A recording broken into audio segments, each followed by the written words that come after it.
ಆತ್ಮೀಯ ಮಿತ್ರರೇ, ನಿಮಗೆಲ್ಲರಿಗೂ ಯುವ ಲೈವ್ನ ನೋ ಕಾಂಪ್ರಮೈಸ್ಗೆ ಪ್ರೀತಿಪೂರ್ವಕವಾದ ಸ್ವಾಗತ. ಇತ್ತೀಚೆಗೆ ಒಂದು ಮಹತ್ವದ ಘಟನೆ ನಡೀತು. ಈ ದೇಶದ ಪ್ರಧಾನಮಂತ್ರಿ ಲಾಲ್ ಕಿಲಾದಲ್ಲಿ ತ್ರಿವರ್ಣ ಧ್ವಜವನ್ನು ಹಾರಿಸಿ ಈ ದೇಶದ ಮೊದಲ ಪ್ರಧಾನಿಯಾದಂಥ ಸುಭಾಷ್ ಚಂದ್ರ ಬೋಸರಿಗೆ ಗೌರವವನ್ನು ಸಮರ್ಪಿಸಿದರು. ಅಚ್ಚರಿ ಅನ್ಸತ್ತಲ್ವಾ?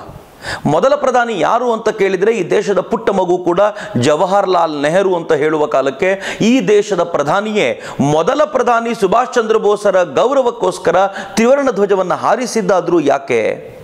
ಇದು ನಮ್ಮ ಪಠ್ಯಪುಸ್ತಕಗಳಲ್ಲಿ ಯಾವತ್ತೂ ನಮಗೆ ಕಾಣಲಿಕ್ಕೆ ಸಿಗಲೇ ಇಲ್ವಲ್ಲ. ಮೊದಲ ಪ್ರಧಾನಿ ಸುಭಾಷ್ ಚಂದ್ರ ಬೋಸರು ಅಂತ ಯಾವ ಆಧಾರದ ಮೇಲೆ ನಾವೆಲ್ಲರೂ ಮಾತಾಡ್ತೀವಿ ಅನ್ನೋದನ್ನ ಇವತ್ತು ನಿಮ್ಮ ಮುಂದೆ ವಿಷದಪಡಿಸ್ಲಿಕ್ಕೋಸ್ಕರವೇ ಈ ವಿಶೇಷವಾದ ನೋ ಕಾಂಪ್ರಮೈಸ್ ಕಾರ್ಯಕ್ರಮ. ನಾನು ಸುಭಾಷ್ ಚಂದ್ರ ಬೋಸರ ಬದುಕು ಅಷ್ಟನ್ನು ನಿಮ್ಮೆದುರಿಗೆ ತರಲಿಕ್ಕೆ ಪ್ರಯತ್ನ ಪಡೋದಿಲ್ಲ. ಆದರೆ ಸುಭಾಷ್ ಚಂದ್ರ ಬೋಸರು ಈ ದೇಶದ ಮೊದಲ ಪ್ರಾವಿಷನಲ್ ಗವರ್ನಮೆಂಟ್ ಏನು ರಚನೆ ಮಾಡಿದ್ರು ಅದರ ಕುರಿತಂತೆ ನಿಮ್ಮ ಜೊತೆ ಒಂದಷ್ಟು ವಿಚಾರಗಳನ್ನು ಹಂಚಿಕೊಳ್ಳುವ ಪ್ರಯತ್ನ ಅಷ್ಟೇ. ಸುಭಾಷ್ ಚಂದ್ರ ಬೋಸರ 1936ರ ನಂತರದ ಅವಧಿಯನ್ನು ನಾನು ನಿಮ್ಮ ಜೊತೆ ಇವತ್ತು ಹಂಚಿಕೊಳ್ಳಿಕ್ಕಿದ್ದೀನಿ. 1936ರ ಏಪ್ರಿಲ್ 8ಕ್ಕೆ ಸುಭಾಷ್ ಚಂದ್ರ ಬೋಸರು ಭಾರತಕ್ಕೆ ಬರೋಕ್ಕಿಂತ ಮುಂಚೆ ವಿದೇಶಗಳಲ್ಲೆಲ್ಲ ಸುತ್ತಾಡಿ ಅಲ್ಲಿರುವಂಥ ಭಾರತದ ಜೊತೆಗೆ ಸಂಪರ್ಕವನ್ನು ಸಾಧಿಸಲಿಕ್ಕೆ ಮತ್ತು ಬ್ರಿಟಿಷರ ವಿರೋಧಿಯಾಗಬಲ್ಲಂಥ ಜನರೊಂದಿಗೆ ನಿಧಾನವಾಗಿ ಬಾಂಧವ್ಯವನ್ನು ಗಟ್ಟಿ ಮಾಡಿಕೊಂಡಿದ್ರು. ಅವರು ಭಾರತಕ್ಕೆ ಬಂದೊಡನೆ ಇವೆಲ್ಲದರ ಕುರಿತಂತೆ ಚೆನ್ನಾಗಿ ಅರಿವಿದ್ದಂಥ ಬ್ರಿಟಿಷರು ಅವರನ್ನು ಬಂಧಿಸಿ ಜೈಲಿಗೆ ತಳ್ಳಿದ್ರು. ಹೆಚ್ಚು ಕಡಿಮೆ 1 ವರ್ಷಗಳ ಕಾಲ ಸುಭಾಷರು ಜೈಲಿನಲ್ಲಿದ್ದರು. ನನಗನ್ಸುತ್ತೆ ಸುಭಾಷರು ಈ 1 ವರ್ಷಗಳ ಕಾಲ ಜೈಲಿನಲ್ಲಿ ಏನಿದ್ರು ಆ ಹೊತ್ತಿನಲ್ಲೇ ಸುಭಾಷ್ ಚಂದ್ರ ಬೋಸರಿಗೆ ಮುಂದೇನು ಮಾಡಬೇಕು ಎನ್ನುವಂಥ ಕಲ್ಪನೆ ಸ್ಪಷ್ಟವಾಗಿದ್ದು. ಸುಭಾಷ್ ಚಂದ್ರ ಬೋಸರು ಈ ದೇಶಕ್ಕೆ ಯಾರ ಸಹಕಾರ ಪಡ್ಕೊಳ್ಬೇಕು, ಬ್ರಿಟಿಷರನ್ನು ಓಡಿಸಲಿಕ್ಕೆ ಕಾಂಗ್ರೆಸ್ಸಿನ ಮೂಲಕ ಎಂಥ ಕೆಲಸ ಮಾಡಿಸಬೇಕು, ಇವೆಲ್ಲವನ್ನು ವಿಶದವಾಗಿ ಈ 1 ವರ್ಷಗಳಲ್ಲಿ ಆಲೋಚನೆ ಮಾಡಿದ್ದಿರಬಹುದು ಅಂತ ಅನ್ಸುತ್ತೆ. ಹೀಗಾಗಿ ಈ 1 ವರ್ಷ ಕಳೆದ ನಂತರ ಸುಭಾಷ್ ಚಂದ್ರ ಬೋಸರು ಏನು ಜೈಲಿಂದ ಬೇಷರತ್ತಾಗಿ ಆಚೆ ಬಂದರು, ಆಗ ಅವರನ್ನು ನೋಡಿದ ಅನೇಕರು ಹೇಳ್ತಾರೆ ಸುಭಾಷ್ ಚಂದ್ರ ಬೋಸರ ಮುಖದಲ್ಲಿ ವಿಚಿತ್ರವಾದ ಕಾಂತಿ ಆ ಹೊತ್ತಿನಲ್ಲಿ ಕಾಣ್ತಾ ಇತ್ತು ಅಂತ. ಇದೇ ವೇಳೆಗೆ ಕಾಂಗ್ರೆಸ್ಸು ಎಲೆಕ್ಷನ್ ಅಲ್ಲಿ ಭಾಗವಹಿಸಿ ಕಾಂಗ್ರೆಸ್ಸಿನ ಪ್ರತಿನಿಧಿಗಳು ಮಂತ್ರಿಗಳಾಗುವಂತೆ ಕೂಡ ನೋಡಿಕೊಂಡಿತ್ತು. ಇನ್ಫ್ಯಾಕ್ಟ್ ಸುಭಾಷ್ ಚಂದ್ರ ಬೋಸರು ಕಾಂಗ್ರೆಸ್ ಎಲೆಕ್ಷನ್ ಅಲ್ಲಿ ಭಾಗವಹಿಸೋದನ್ನ ವಿರೋಧಿಸ್ತಾ ಬಂದಿದ್ರು. ಯಾಕೆಂದ್ರೆ ಒಮ್ಮೆ ಅಧಿಕಾರದ ರುಚಿ ಹತ್ಬಿಟ್ರೆ ಪೂರ್ಣ ಸ್ವಾತಂತ್ರ್ಯದ ಕಲ್ಪನೆಯಿಂದ ದೂರವಾಗ್ಬಿಡ್ತೀವಿ ಅನ್ನುವಂಥ ಸಹಜವಾದ ಆತಂಕ ಇತ್ತು. ಆದರೆ ಕಾಂಗ್ರೆಸ್ ಇದನ್ನು ಪರಿಗಣನೆಗೆ ತೆಗೆದುಕೊಳ್ಳೇ ಇಲ್ಲ. ಕಾಂಗ್ರೆಸ್ ಎಲೆಕ್ಷನ್ ಅಲ್ಲಿ ಗೆದ್ದ ನಂತರ ಇವರನ್ನೂ ಬಳಸಿಕೊಂಡು ಕೆಲಸ ಮಾಡಬೇಕು ಅಂತ ಸುಭಾಷ್ ಚಂದ್ರ ಬೋಸರು ಸ್ಪಷ್ಟವಾದ ಪರಿಕಲ್ಪನೆ ಹಾಕೊಂಡಿದ್ರು. ಪ್ರಾಬಬಲಿ 1937ರಲ್ಲಿ ಈ ಕಾಂಗ್ರೆಸ್ಸಿನ ಒಂದು ಅಧಿವೇಶನ ನಡೆದಾಗ ಮುಂದಿನ ಅಧಿವೇಶನದ ವೇಳೆಗೆ ಸುಭಾಷ್ ಚಂದ್ರ ಬೋಸರನ್ನೇ ಕಾಂಗ್ರೆಸ್ಸಿನ ಅಧ್ಯಕ್ಷರನ್ನಾಗಿ ಮಾಡಬೇಕು ಅಂತ ಹೆಚ್ಚು ಕಡಿಮೆ ನಿರ್ಣಯ ತೆಗೆದುಕೊಳ್ಳಲಾಗಿತ್ತು. ಮತ್ತು ಆ ಅಧಿವೇಶನ ಬಲು ವಿಶಿಷ್ಟವಾಗಿತ್ತು. ಯಾಕೆಂದ್ರೆ ಅದು ಕಾಂಗ್ರೆಸ್ಸಿನ 51ನೇ ಅಧಿವೇಶನವಾಗಿತ್ತು. ಗುಜರಾತಿನ ಹರಿಪುರದಲ್ಲಿ ನಡೀಬೇಕಾಗಿತ್ತು. ಸುಭಾಷ್ ಚಂದ್ರ ಬೋಸರು ಈ ಅವಧಿಯಲ್ಲಿ ತಾನು ಅಧ್ಯಕ್ಷನಾಗೋಕ್ಕಿಂತ ಮುಂಚಿನ ಅವಧಿಯಲ್ಲಿ ಮತ್ತೆ ವಿದೇಶ ಪ್ರವಾಸ ಮಾಡಿ ಅಲ್ಲಿ ಆಟ್ಲಿ ಅಂತ ಪ್ರಮುಖರನ್ನೆಲ್ಲ ಭೇಟಿ ಮಾಡ್ಕೊಂಡು ಬಂದು ಭಾರತಕ್ಕೆ ಸ್ವಾತಂತ್ರ್ಯ ಕೊಡುವ ವಿಚಾರದಲ್ಲಿ ಅನೇಕ ಪ್ರಮುಖ ಬ್ರಿಟಿಷ್ ನಾಯಕರನ್ನು ಮಾತನಾಡಿಸಿಕೊಂಡು ಬಂದಿದ್ರು. ಹೀಗಾಗಿ ಹರಿಪುರದ ಕಾಂಗ್ರೆಸ್ ಅಧಿವೇಶನದ ಅಧ್ಯಕ್ಷರಾಗುವಾಗ ಸುಭಾಷ್ ಚಂದ್ರ ಬೋಸರು ಸಾಮಾನ್ಯವಾದ ಅಧ್ಯಕ್ಷರಾಗಿರಲಿಲ್ಲ, ಬದಲಾಗಿ ಜಾಗತಿಕ ಮಟ್ಟದಲ್ಲಿ ಭಾರತಕ್ಕೆ ಬೇಕಾದ ಬೆಂಬಲವನ್ನು ಗಳಿಸಿಕೊಳ್ಳಬಲ್ಲ ಸಮರ್ಥವಾದ ನಾಯಕರಾಗಿ ರೂಪುಗೊಂಡಿದ್ರು. ಹರಿಪುರದ ಅಧಿವೇಶನ ಬಹಳ ವಿಶಿಷ್ಟವಾದ ಅಧಿವೇಶನವಾಗಿತ್ತು. ಯಾಕೆ ಅಂತಂದ್ರೆ ಅದರ ಪೂರ್ಣ ನೇತೃತ್ವವನ್ನು ವಹಿಸಿದವರು ಸರ್ದಾರ್ ಪಟೇಲ್ರೇ. ನಾನು ಮುಂದೆ ಯಾವಾಗಲಾದರೂ ಅವಕಾಶ ಸಿಕ್ಕಾಗ ಈ ಕಥೆಯನ್ನು ನಿಮ್ಮ ಜೊತೆ ಹಂಚಿಕೊಳ್ಳಿಕ್ಕೆ ಇಷ್ಟಪಡ್ತೀನಿ. ಸರ್ದಾರ್ ಪಟೇಲ್ರಿಗೂ ಸುಭಾಷ್ ಚಂದ್ರ ಬೋಸರಿಗೂ ಆಗಿ ಬರ್ತಿರಲಿಲ್ಲ. ಆದರೆ ರಾಷ್ಟ್ರದ ವಿಚಾರ ಬಂದಾಗ ಇಬ್ಬರೂ ನಾಯಕರು ತಮ್ಮ ವೈಯಕ್ತಿಕ ದ್ವೇಷವನ್ನು ಮರೆತು ಹೇಗೆ ಒಂದಾಗಿ ನಿಲ್ತಿದ್ರು ಅಂತಂದ್ರೆ 51ನೇ ಈ ಅಧಿವೇಶನಕ್ಕೆ ಅಧ್ಯಕ್ಷರಾಗಿರುವಂಥ ಸುಭಾಷ್ ಚಂದ್ರ ಬೋಸರನ್ನ ಎಷ್ಟು ಚೆನ್ನಾಗಿ ನೋಡಿಕೊಂಡ್ರು ಸರ್ದಾರ್ ಪಟೇಲ್ರು ಅಂತಂದ್ರೆ ಅವರ ಸ್ವಾಗತಕ್ಕೆ ಅಂತ ಅವ್ರಿಗೇನು ಮೆರವಣಿಗೆ ಮಾಡಿದ್ರಲ್ಲ ಅದಕ್ಕೆ 51 ಭರ್ಜರಿ ಎತ್ತುಗಳನ್ನು ಜೋಡಿಸಿದ್ರು. 51 ಕಮಾನುಗಳ ಮೂಲಕ ಸುಭಾಷ್ ಚಂದ್ರ ಬೋಸರು ಹಾದು ಬರುವಂಥ ವ್ಯವಸ್ಥೆಯನ್ನು ಮಾಡಿದ್ರು. ಒಟ್ಟಾರೆ ಒಂದು ಅದ್ಭುತವಾದ ಕಾರ್ಯಕ್ರಮ ಎಷ್ಟು ಅದ್ಭುತವಾಗಿತ್ತೋ ಸುಭಾಷ್ ಚಂದ್ರ ಬೋಸರ ದೂರದೃಷ್ಟಿಯೂ ಕೂಡ ಅವರ ಭಾಷಣದಲ್ಲಿ ಅಷ್ಟೇ ಚೆನ್ನಾಗಿ ವ್ಯಕ್ತವಾಯಿತು. ಬಹುಶಃ ಇಡೀ ದೇಶದ ಯಾವ ನಾಯಕರು ಆಲೋಚನೆ ಮಾಡೋದಕ್ಕಿಂತ ಮುಂಚೆಯೇ ಸುಭಾಷ್ ಚಂದ್ರ ಬೋಸರು ಅವತ್ತೇ ತಮ್ಮ ಭಾಷಣದಲ್ಲಿ ಹೇಳಿದರು, ಜಗತ್ನಲ್ಲಿ ಒಡೆದು ಆಳೋದರಲ್ಲಿ ನಿಸ್ಸೀಮರಾಗಿರುವಂಥ ಜನ ಬ್ರಿಟಿಷರಾಗಿರೋದ್ರಿಂದ ಅವರು ಭಾರತಕ್ಕೆ ಸ್ವಾತಂತ್ರ್ಯ ಕೊಟ್ಟರು, ಒಡೆದೇ ಸ್ವಾತಂತ್ರ್ಯ ಕೊಡ್ತಾರೆ, ಎಚ್ಚರಿಕೆ ಇಟ್ಕೊಳ್ಬೇಕು ಎನ್ನುವಂಥ ಒಂದು ಮಾತನ್ನು ಹೇಳಿದರು. ಅಷ್ಟೇ ಅಲ್ಲ, ಸುಭಾಷ್ ಚಂದ್ರ ಬೋಸರು ಹೇಗೆ ಯೋಜನೆಗಳನ್ನು ರೂಪಿಸಿ ರೂಪಿಸಿಕೊಂಡು ಈ ದೇಶದಲ್ಲಿರುವಂತಹ ಬಡತನವನ್ನ, ಅನಕ್ಷರತೆಯನ್ನ ಹೋಗಲಾಡಿಸಲಿಕ್ಕೆ, ಅನೇಕ ಸಮಸ್ಯೆಗಳ ಪರಿಹಾರಕ್ಕೋಸ್ಕರ ನಾವೆಲ್ಲ ಯೋಜನೆಗಳನ್ನು ರೂಪಿಸಿಕೊಂಡು ಕೆಲಸ ಮಾಡಬೇಕು ಅನ್ನೋದನ್ನ ತಮ್ಮ ವಿಚಾರದಲ್ಲಿ ಮಂಡಿಸಿದ್ರು. ಅಷ್ಟೇ ಅಲ್ಲ, ಅವರ ದೂರದೃಷ್ಟಿ ಎಷ್ಟು ಚೆನ್ನಾಗಿತ್ತು ಅಂತಂದ್ರೆ, ಸುಭಾಷ್ ಚಂದ್ರ ಬೋಸರು ತಮ್ಮ ಮಾತಿನಲ್ಲಿ ತುಂಬಾ ಸ್ಪಷ್ಟವಾದ ದನಿಯಲ್ಲಿ ಹೇಳಿದ್ರು, ಬ್ರಿಟಿಷರನ್ನ ವಿರೋಧಿಸುವಂತ ನಮ್ಮ ಈ ಪ್ರಯತ್ನ ಇರೋದು ಸ್ವಾತಂತ್ರ್ಯದವರೆಗೂ ಮಾತ್ರ. ಸ್ವಾತಂತ್ರ್ಯ ಪಡ್ಕೊಂಡ ನಂತರ ಬ್ರಿಟಿಷರನ್ನ ಒಂದು ರಾಷ್ಟ್ರವಾಗಿ ಕಂಡು ಅವರೊಂದಿಗೆ ನಾವು ಬಾಂಧವ್ಯವನ್ನ ಚೆನ್ನಾಗಿಯೇ ಇಟ್ಕೊಳ್ತೀವಿ ಎನ್ನುವಂತ ದೂರದೃಷ್ಟಿಯ ಕಲ್ಪನೆಯನ್ನು ಸುಭಾಷ್ ಚಂದ್ರ ಬೋಸರು ಕೊಟ್ಟರು.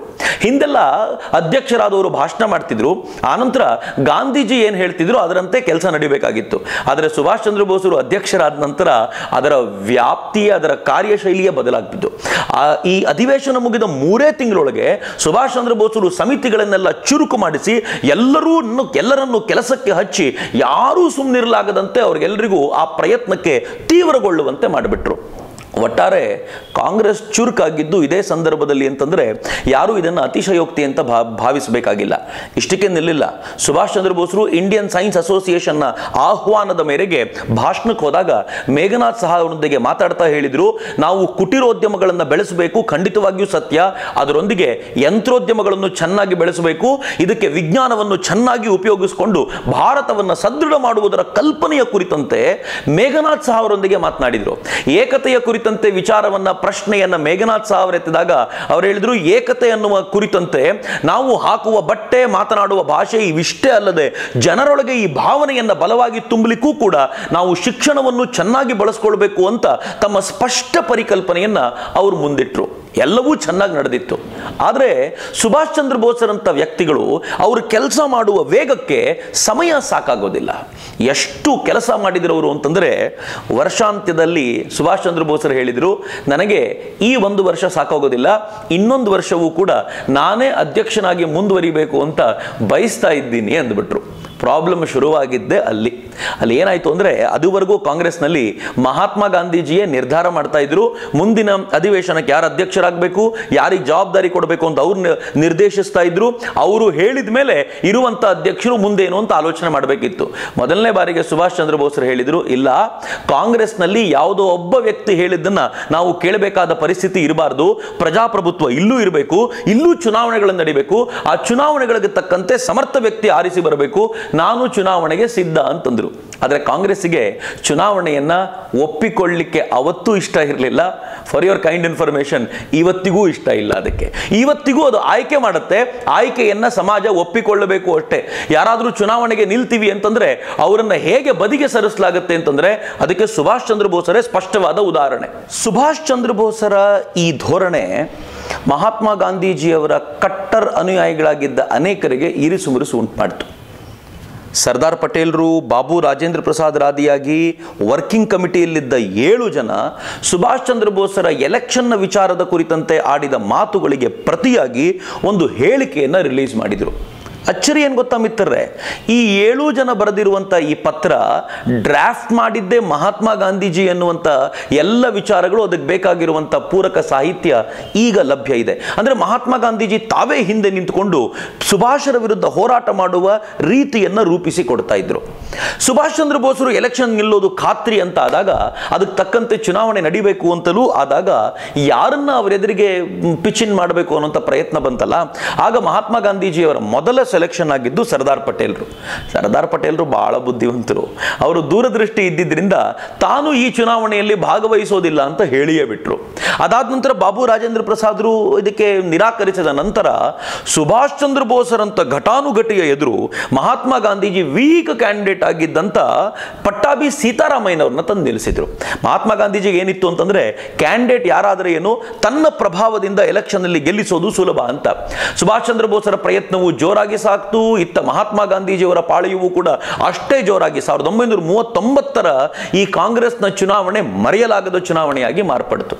ಫಲಿತಾಂಶ ಬಂದಾಗ ಎಲ್ರಿಗೂ ಅಚ್ಚರಿಯಾಗಿತ್ತು. ಯಾಕೆ ಅಂತಂದ್ರೆ, ಸುಭಾಷ್ ಚಂದ್ರ ಬೋಸರ ಪಾಳೆಯಕ್ಕೆ 1580 ವೋಟ್ ಬಂದಿದ್ರೆ ಮಹಾತ್ಮ ಗಾಂಧೀಜಿಯವರ ಪಾಳೆಯಕ್ಕೆ, ನಾನು ಪಟ್ಟಾಭಿ ಸೀತಾರಾಮಯ್ಯನವರು ಅಂತ ಹೇಳೋದಿಲ್ಲ, ಯಾಕೆಂದ್ರೆ ಮಹಾತ್ಮ ಗಾಂಧೀಜಿ ಇದನ್ನು ವೈಯಕ್ತಿಕವಾದ ಎಲೆಕ್ಷನ್ ಅಂತ ಭಾವಿಸ್ಕೊಂಡು ಬಿಟ್ಟಿದ್ರು, ಅವರ ಪಾಳೆಯಕ್ಕೆ 1375 ಮತಗಳು ಬಂದಿದ್ವು.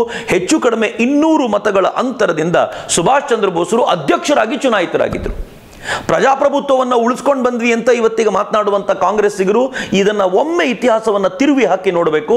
ಅವತ್ತಿನ ದಿನ ಪ್ರಜಾಪ್ರಭುತ್ವ ರೀತಿಯಲ್ಲಿ ಸುಭಾಷ್ ಚಂದ್ರ ಬೋಸರೇ ಅಧ್ಯಕ್ಷರಾಗಬೇಕು ಅಂತ ಎಲ್ಲರೂ ಒಪ್ಪಿಕೊಂಡ ನಂತರ ಮಹಾತ್ಮ ಗಾಂಧೀಜಿ ಒಂದು ಪತ್ರವನ್ನು ಬರೆದು ಯಂಗ್ ಇಂಡಿಯಾದಲ್ಲಿ ಪ್ರಾಬಬಲಿ ಆ ಪತ್ರ ಪ್ರಕಟವಾಯಿತು ಅಂತ ಅನ್ಸುತ್ತೆ. ಅದರಲ್ಲಿ ಮಹಾತ್ಮ ಗಾಂಧೀಜಿ ಹೇಳ್ತಾರೆ, ಯಾರಿಗೆ ಕಾಂಗ್ರೆಸ್ಸಿನೊಳಗೆ ಸುಭಾಷ್ ಬೋಸರ ನಿರ್ಣಯ ಅಥವಾ ಅವರ ಧೋರಣೆ ಇಷ್ಟ ಆಗೋದಿಲ್ವೋ ಅವರು ಕಾಂಗ್ರೆಸ್ ಅನ್ನು ಬಿಟ್ಟು ಹೊರಗೆ ಬನ್ನಿ ಅಂತ ಕರೆ ಕೊಟ್ಬಿಟ್ರು. ಇದರ ಅರ್ಥ ಏನು ಅಂತಂದ್ರೆ, ಅಧ್ಯಕ್ಷರು ಯಾರೇ ಆದರೂ ನನ್ನ ಅನುಮತಿ ಇಲ್ಲದೆ ಹೋಗಿದ್ದರಿಂದ ನಾನು ಬೆಂಬಲ ಕೊಡಲಾರೆ ಎನ್ನುವಂತ ಆ ಒಂದು ಧೋರಣೆ ಇತ್ತಲ್ಲ, ಈ ಧೋರಣೆಯ ಪ್ರಜಾಪ್ರಭುತ್ವ ವಿರೋಧಿಯಾಗಿತ್ತು. ಆದರೂ ಅಂಥ ಹೊತ್ತಿನಲ್ಲಿ ಸುಭಾಷ್ ಚಂದ್ರ ಬೋಸರಂಥ ನಾಯಕರು ಬೇಕು ಅಂತ ಒಪ್ಪಿಕೊಂಡಿದ್ದ ಅನೇಕರಿದ್ದರು. ರವೀಂದ್ರನಾಥ್ ಠಾಗೂರ್ ಅಂತೂ ಸುಭಾಷ್ ಚಂದ್ರ ಬೋಸರನ್ನ ಈ ಹೊತ್ತಲ್ಲಿ ಅಭಿನಂದಿಸಿದ್ರು, ನಿಮ್ಮ ಸಾಹಸವನ್ನು ಮೆಚ್ಚುತ್ತೇನೆ ಎನ್ನುವಂಥ ಮಾತುಗಳನ್ನು ಕೂಡ ಆಡಿದ್ರು. ಈಗ ಸುಭಾಷ್ ಚಂದ್ರ ಬೋಸರು ತಮ್ಮ ಕೆಲಸವನ್ನು ತೀವ್ರಗೊಳಿಸ್ತಾ ಇದ್ರೆ, ಮತ್ತೊಂದು ಕಡೆ ಕಾಂಗ್ರೆಸ್ನಲ್ಲಿ ಒಂದು ರೀತಿ ಅಸಹಕಾರ ಚಳವಳಿ ಶುರುವಾಗ್ಬಿಟ್ಟಿತ್ತು. ದೌರ್ಭಾಗ್ಯ ಮಿತ್ರರೇ, ಕಾಂಗ್ರೆಸ್ ಹೋರಾಟ ಮಾಡಬೇಕಾಗಿದ್ದು ಬ್ರಿಟಿಷರ ವಿರುದ್ಧ, ಆದರೆ ಅದೇ ಕಾಂಗ್ರೆಸ್ಸು ಒಬ್ಬ ಸಮರ್ಥ ನಾಯಕನ ವಿರುದ್ಧ ಅಸಹಕಾರ ಚಳವಳಿ ಶುರು ಮಾಡಿಬಿಡ್ತು. ಎಲ್ಲಿವರೆಗೂ ಅಂತಂದ್ರೆ, ಕಾಂಗ್ರೆಸ್ನ ವರ್ಕಿಂಗ್ ಕಮಿಟಿ ರಚನೆ ಮಾಡಬೇಕು, ಕೆಲಸ ಮಾಡುವಂತ ಒಂದು ಟೀಮ್ ಅನ್ನು ರಚನೆ ಮಾಡಬೇಕು.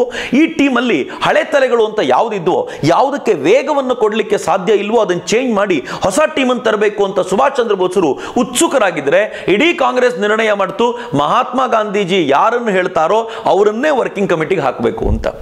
ಸುಭಾಷ್ ಚಂದ್ರ ಬೋಸರು ಮಹಾತ್ಮ ಗಾಂಧೀಜಿಯವರನ್ನ ಪದೇ ಪದೇ ಕೇಳಿದ್ರು ಕೂಡ ಮಹಾತ್ಮ ಗಾಂಧೀಜಿಯವರು ಯಾರ ಹೆಸರನ್ನು ಹೇಳಲಿಲ್ಲ. ಹಾಗಂತ ಮಹಾತ್ಮ ಗಾಂಧೀಜಿಯವರು ಹೇಳಲಿಲ್ಲ ಹಳೆ ಕಮಿಟಿಯನ್ನೇ ಮುಂದುವರಿಸಬೇಕು ಅಂತ ಜವಾಹರ್ಲಾಲ್ ನೆಹರು ಕೊಟ್ಟಂತ ಒಂದು ಸಜೆಷನ್ ಸುಭಾಷ್ ಬಾಬುಗೆ ಇಷ್ಟ ಆಗಲಿಲ್ಲ. ಯಾಕೆಂದ್ರೆ ಒಂದೇ ಇರೋದಾದ್ರೆ ಈ ಹೊಸದನ್ನು ಮಾಡೋದಾದ್ರೂ ಯಾಕೆ, ಅದಕ್ಕೊಂದು ಹೊಸ ನೀರು ಸೇರ್ಪಡೆ ಆಗಬೇಕು ಅನ್ನೋ ಪ್ರಯತ್ನಕ್ಕೂ ಕೂಡ ಯಾವ ಫಲಿತಾಂಶವೂ ದೊರಕಲಿಲ್ಲ. ಕೊನೆಗೆ ಒಮ್ಮೆ ಅಧ್ಯಕ್ಷರ ಭಾಷಣ ಮಾಡಬೇಕಾದ ಪರಿಸ್ಥಿತಿ ಇದ್ದಾಗ ಸುಭಾಷ್ ಬಾಬುಗೆ ತೀವ್ರವಾದ ಟೆಂಪರೇಚರ್ ಏರಿತ್ತು, ಜ್ವರ ಸಿಕ್ಕಾಪಟ್ಟೆ ಇತ್ತು. ಸುಭಾಷ್ ಚಂದ್ರ ಬೋಸರು ವೀಲ್ ಚೇರ್ನಲ್ಲಿ ಸ್ಟ್ರೆಚರಲ್ಲಿ ಬಂದು ಅವರು ಎದುರುಗಡೆ ಕೂತ್ಕೊಳ್ಬೇಕಾಯ್ತು. ಅನೇಕರು ಯಾವ ಥರ ಕುಹಕವಾಡಿದ್ರು ಅಂತಂದ್ರೆ, ಸುಭಾಷ್ ಚಂದ್ರ ಬೋಸರು ಹುಷಾರಿಲ್ಲ ಅಂತ ನಾಟಕ ಮಾಡ್ತಿದ್ದಾರೆ ಅಂತೆಲ್ಲ ಮಾತನಾಡಿದರು. ಸುಭಾಷ್ ಬಾಬು ತಾವು ಬರ್ಕೊಂಡು ಬಂದಿದ್ದ ಭಾಷಣವನ್ನ ತಾವು ಭಾಷಣ ಮಾಡಲಿಕ್ಕಾಗದೆ ತಮ್ಮ ತಮ್ಮನ ಬಳಿ ಅದನ್ನು ಓದಿಸಬೇಕಾದಂಥ ಪರಿಸ್ಥಿತಿಯೂ ಕೂಡ ಬಂದ್ಬಿಡುತ್ತಲ್ಲ. ಇದು ಸುಭಾಷ್ ಚಂದ್ರ ಬೋಸರ ಜೀವನದ ಅತ್ಯಂತ ದೌರ್ಭಾಗ್ಯಪೂರ್ಣ ಘಟ್ಟವಾಗಿತ್ತು. ಕೊನೆಗೆ ಇವೆಲ್ಲವನ್ನು ತಾಳಿಕೊಳ್ಳಲಾಗದೆ ಸುಭಾಷ್ ಚಂದ್ರ ಬೋಸರು ನನ್ನಿಂದಾಗಿ ನಡೆಯೋ ಕೆಲಸ ನಿಲ್ಲಬಾರದು ಅಂತ ತಮ್ಮ ಅಧ್ಯಕ್ಷ ಸ್ಥಾನಕ್ಕೆ ರಾಜೀನಾಮೆ ಕೊಟ್ಬಿಟ್ರು. ರಾಜೀನಾಮೆ ಕೊಟ್ಟ ತಕ್ಷಣ ಗಾಂಧೀಜಿಗೆ ಮತ್ತೊಮ್ಮೆ ಧೈರ್ಯ ಸ್ಥೈರ್ಯ ಚಿಗುರಿದಂತಾಗ್ಬಿಡ್ತು. ಮತ್ತೆ ಅವರ ತರದ ಚಟುವಟಿಕೆಗಳು ಶುರುವಾಯಿತು. ಆದರೆ ಸುಭಾಷ್ ಬಾಬು ಕಾಂಗ್ರೆಸ್ಸನ್ನ ಬಿಟ್ಟು ಹೊರಗೆ ಬರಲಿಲ್ಲ. ಅಲ್ಲೇ ಒಂದು ಫಾರ್ವರ್ಡ್ ಬ್ಲಾಕ್ ಅನ್ನ ಕಟ್ಟಿಕೊಂಡ್ರು. ಆ ಫಾರ್ವರ್ಡ್ ಬ್ಲಾಕಿನ ಮೂಲಕ ತಮ್ಮ ಚಟುವಟಿಕೆಗಳನ್ನ ತೀವ್ರ ತರದಲ್ಲಿ ಮುನ್ನಡೆಸಿಕೊಂಡು ಹೋಗುವಂತ ಪ್ರಯತ್ನ ಮಾಡ್ತಿದ್ರು. ಆದರೆ ಅಲ್ಲಿಯೂ ಕೂಡ ಗಾಂಧೀಜಿಯ ಕೆಲವು ಧೋರಣೆಗಳನ್ನ ಅವರು ವಿರೋಧಿಸುವಂತ ಪರಿಸ್ಥಿತಿ ಬಂದಾಗ, ಮಿತ್ರರೇ ಸರಿಯಾಗಿ ಕೇಳಿಸ್ಕೊಳ್ಳಿ, ಗಾಂಧೀಜಿಯವರ ಧೋರಣೆಗಳನ್ನು ವಿರೋಧಿಸುವಂತ ಪರಿಸ್ಥಿತಿ ಬಂದಾಗ ಕಾಂಗ್ರೆಸ್ಸು ಸುಭಾಷ್ ಚಂದ್ರ ಬೋಸರನ್ನ ಕಾಂಗ್ರೆಸ್ಸಿನಿಂದಲೇ ಉಚ್ಚಾಟನೆ ಮಾಡಿತು. ಅವರನ್ನ ಎಲ್ಲಿಗೂ ಸೇರಿಸಿಕೊಳ್ಳಬಾರದು ಅನ್ನುವಂಥ ನಿಯಮವನ್ನು ಕೂಡ ಹಾಕಲಾಯಿತು. ಇದು ಸುಭಾಷ್ ಚಂದ್ರ ಬೋಸರಿಗೆ ಈ ದೇಶದಲ್ಲಿರುವಂಥ ಈ ಜನರನ್ನ ಕಟ್ಟಿಕೊಂಡು ಸ್ವಾತಂತ್ರ್ಯದ ಹೋರಾಟ ಸಾಧ್ಯವಿಲ್ಲ, ಇದಕ್ಕಿಂತಲೂ ಭಿನ್ನವಾದ ಉಗ್ರ ಪರಿಕಲ್ಪನೆಗಳನ್ನಾದರೂ ಕಟ್ಕೊಳ್ಬೇಕು ಎನ್ನುವಂಥ ಒಂದು ಆಲೋಚನೆಯನ್ನು ಹುಟ್ಟಾಕ್ತಲ್ಲ, ಅದು ಈ ಹೊತ್ತಲ್ಲಾದಂಥದ್ದು ಅಂತ ನನಗಂತೂ ಖಂಡಿತ ಅನಿಸುತ್ತೆ. ಈ ವೇಳೆಗೆ ಜಾಗತಿಕ ಮಟ್ಟದಲ್ಲಿ ಸಾಕಷ್ಟು ಬದಲಾವಣೆಗಳು ಬಂದಿದ್ವು. ಜಗತ್ತನ್ನು ಅನೇಕ ಬಾರಿ ತಿರುಗಾಡಿದ್ದಂಥ ಸುಭಾಷ್ ಚಂದ್ರ ಬೋಸರಿಗೆ ಜಾಗತಿಕ ಮಟ್ಟದ ಪ್ರತಿಯೊಂದು ಬೆಳವಣಿಗೆಯನ್ನು ಸೂಕ್ಷ್ಮವಾಗಿ ಅವಲೋಕಿಸುವಂಥ ಒಂದು ಸಿದ್ಧಿ ಇತ್ತು. ಎರಡನೇ ಮಹಾಯುದ್ಧ ಆರಂಭವಾದಾಗ ಮಹಾತ್ಮ ಗಾಂಧೀಜಿ ಬ್ರಿಟಿಷರ ಜೊತೆಗೆ ಕೈ ಜೋಡಿಸಿ ಈ ಯುದ್ಧದಲ್ಲಿ ಭಾರತೀಯ ಸೈನಿಕರು ಪಾಲ್ಗೊಳ್ಳಬೇಕು ಮತ್ತು ಬ್ರಿಟಿಷರ ಪರವಾಗಿ ನಿಲ್ಲಬೇಕು ಎನ್ನುವಂಥ ಮಾತನ್ನು ಅಘೋಷಿತವಾಗಿ ಹೊರಡಿಸಿಬಿಟ್ಟಿದ್ರು. ಸುಭಾಷ್ ಚಂದ್ರ ಬೋಸರು ಇದನ್ನ ಕಂಠಮಟ್ಟ ವಿರೋಧಿಸಿದ್ರು. ಸುಭಾಷ್ ಚಂದ್ರ ಬೋಸರು ಹೇಳಿದರು, ಜಾಗತಿಕ ಮಟ್ಟದಲ್ಲಿ ಬ್ರಿಟಿಷರ ವಿರುದ್ಧ ಇಡೀ ಜಗತ್ತು ಒಟ್ಟಾಗುವ ಹೊತ್ತಿನಲ್ಲಿ ನಾವು ಬ್ರಿಟಿಷರ ಸಹಕಾರಕ್ಕೆ ನಿಲ್ಲಬಾರದು ಮತ್ತು ಈ ಹೊತ್ತಿನಲ್ಲಿ ಇಲ್ಲಿ ದಂಗೆಗಳನ್ನೆಬ್ಬಿಸಿ ಬ್ರಿಟಿಷರನ್ನ ಇಲ್ಲಿಂದ ಓಡಿಸಿಬಿಡಬೇಕು ಎನ್ನುವಂಥ ಸ್ಪಷ್ಟ ಪರಿಕಲ್ಪನೆ ಇಟ್ಕೊಂಡಿದ್ರು. ಮೊದಲ ಮಹಾಯುದ್ಧದ ವೇಳೆಗೆ ರಾಸ್ ಬಿಹಾರಿ ಬೋಸ್ ಥರದವರು ಯಾವ ಆಲೋಚನೆಗಳನ್ನು ಮಾಡಿದ್ರೋ ಅದೇ ಥರದ ಆಲೋಚನೆಗಳು ಈಗ ಸುಭಾಷ್ ಚಂದ್ರ ಬೋಸರ ಮನಸ್ಸಿನಲ್ಲಿ ಹುಟ್ಟುತ್ತಾ ಇದ್ವು. ಆದರೆ ಕಾಂಗ್ರೆಸ್ಸು ಪೂರ್ಣ ಪ್ರಮಾಣದಲ್ಲಿ ಸರೆಂಡರ್ ಆಗಿತ್ತು. ಈ ದೇಶದ ಸೈನಿಕರು ಬ್ರಿಟಿಷರಿಗೆ ನಿಷ್ಠವಾಗಿ ಈಗ ಬ್ರಿಟಿಷರ ಪರವಾಗಿ ಹೋರಾಡಬೇಕು ಅಂತ ಕಾಂಗ್ರೆಸ್ ಒಪ್ಪಿಕೊಂಡ್ಬಿಟ್ಟಿತ್ತು.